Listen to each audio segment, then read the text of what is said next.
Hey guys, how are you doing? I'm doing my fourth Q&A. These questions are from ages and ages ago, so when I read out your name and your question, you're going to be like, when did I ask that? These questions are from some of my YouTube friends and some of my own friends.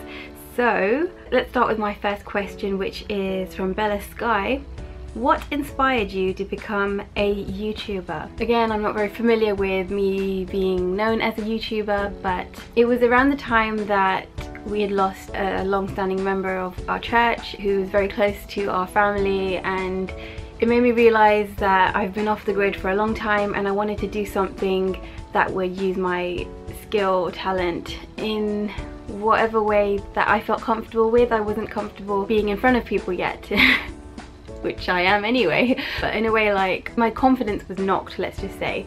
After watching a lot of YouTubers, I thought, let me try it out. So the first video, which I will link below, was when Pooja came over to our place and she filmed all of that for me, and it was nice to have a friend there to start me off. So losing someone became an inspiration as a wake-up call, like, okay Rachel, do something more than just whatever you were doing at home with Bella. I think it worked. It helped a lot of my confidence and it helped me use skills, and it increased my editing skills, for example, and it introduced me to a new YouTube community. I know I waffled a bit, but I hope I answered that question. It is a bit of a deep answer, but that is the truth of it. I needed to make the most of my life, and that was a starting point that helped me out a lot. I was able to channel whatever I was feeling into doing something productive. Question number 2.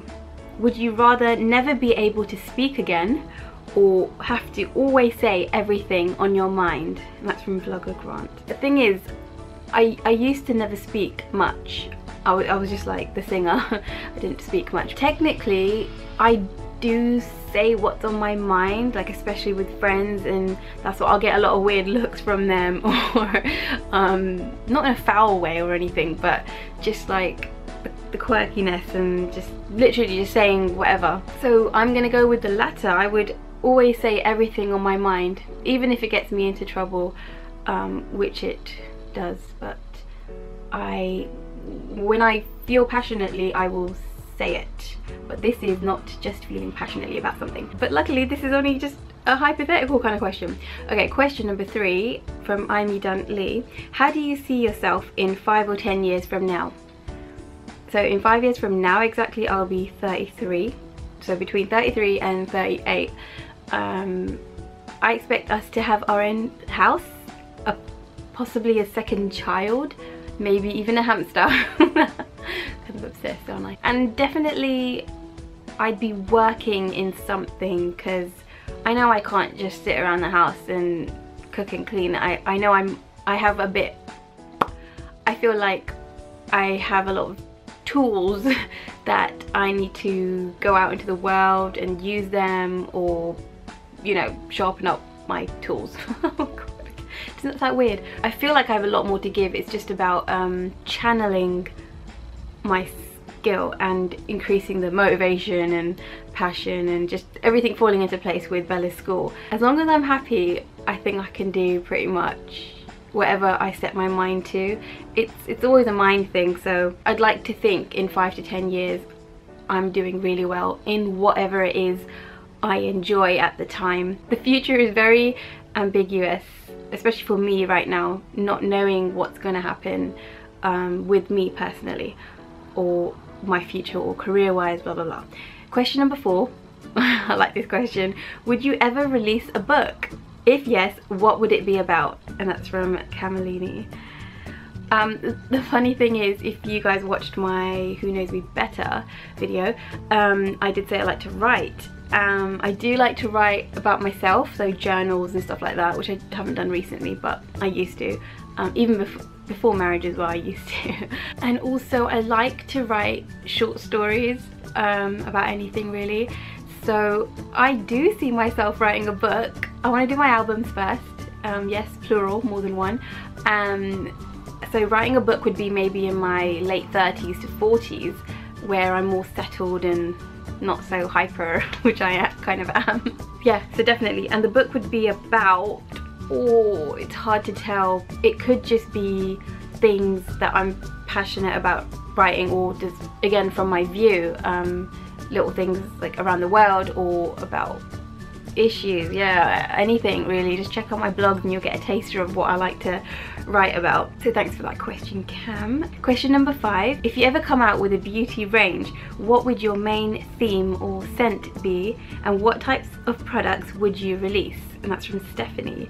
So I've never thought of coming out with a beauty range, but I had a little think about this just a couple of minutes ago, and I thought I do love cinnamon and Cinnabon, like when you walk past Cinnabon and you're like, sweet cinnamon smell.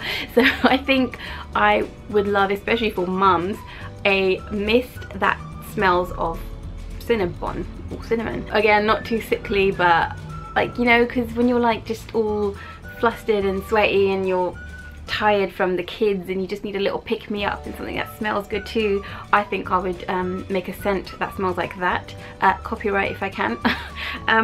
Otherwise, because I'm quite into eyes, I would actually do probably an eyeshadow palette that wouldn't be like just nude shades or pinks or neon like bright colors. It would have like a mix of everything, but only my favorite ones in that palette, and it would just like be called the Rachel shades or the Rachel palette or something like that. So thank you, Stephani. That was a really great question. Question number 6. If you could do anything you wanted right now, what would it be? And that was from Joel. It's kind of going back to a previous question, but I think I would like take a sneak peek into the future. Just check on things, how are they going on? Like, oh, like, yeah, in 5 years, did we get that house? Or is Bella still holding on to the values that we've instilled into her? Did I lose all my post-pregnancy weight? Loads of questions I have for the future. But obviously I can't do that. I can't take a sneak peek. You can only work towards what you want to achieve. So that's what I would do. I would check on the future. Thank you, Joel, for that question. Question number 7. I forgot who sent me this, I'm really sorry. If you remember who it is, I'll put it in the description below. What has been your biggest challenge? So obviously that's a serious question. Straight up I'm going to say motherhood, because you're not ready for it as a, well, I was what, 24, and it was kind of unplanned, but obviously a blessing, and we love Bella so much. She's amazing and so cute. But motherhood, definitely, because how do you prepare for that? And there's a lot of opinions that come in, and you have to just balance everything to what your instinct is, and everything is fueled with emotions like you love her, so you need to do this, and everything's challenging when you're a mum. That's what I think.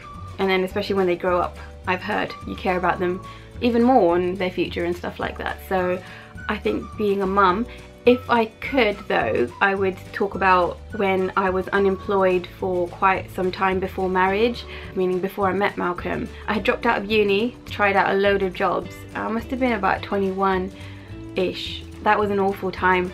So if any of you are out of work, I feel your pain. I really hope you find something soon. Okay, and the last question, question number 8. Would you rather discover something good and share it with the world, or discover something evil and stop it from happening? And that question is from Joanna. Again, I had a little think about this. It's quite heroic to discover something evil and stop it from happening. It sounds like something from like a Superman thing, film, or whatever. Sorry, I don't really watch anything. I don't watch anything. No, to be honest, if you discover something evil and you want to prevent it from happening, I feel like people won't believe you, like with Noah's Ark, and people didn't believe the flood was going to happen. Yes, biblical reference. But I think people are more likely to want to hear something good. So I think I would discover something good and share it with the world, because who doesn't want to share joy and happiness and like good vibes? Whereas, oh no guys, this is happening, and then you don't know if people are actually going to believe it until they see it. So I don't think I'm really good at persuading people to believe me. Like, I'm not a salesperson, but do subscribe, guys. Nah, yeah, so thank you, Joanna, for that question. So those were the 8 questions from YouTube friends and my own personal friends. So thank you guys so much for getting involved. If you'd like to leave me a question for the very next Q&A, which will be in a few months, please do leave your questions below. Don't forget to stay tuned to this channel. I have more collabs on the way, and I've got a couple of weekend holidays coming up, so I'll be vlogging for those. I do love a good Q&A because it gives you guys a chance to find out a bit more about me, and it gives me a chance to answer whatever you want to know, and I definitely do enjoy connecting with you guys. And I've also noticed that a lot of you guys are viewers and not subscribers, so if you're one of them and if you don't have a YouTube account, why not create one and subscribe? It would mean a lot to me, and I would love to see this channel grow and we can reach many more people with a positive vibe and a positive message. Sorry to go on, but I was looking at my analytics and it says a lot of my viewers are not subscribers, like about 80%. So why don't you guys just hit that subscribe button? And I would love if you guys would do that. And definitely click the thumbs up and leave a comment below if you enjoy these Q&As. And again, if you have a question, leave it below. I love answering your questions. I'll see you guys soon. Hope you're having a lovely day and take care. Thanks for watching. Bye.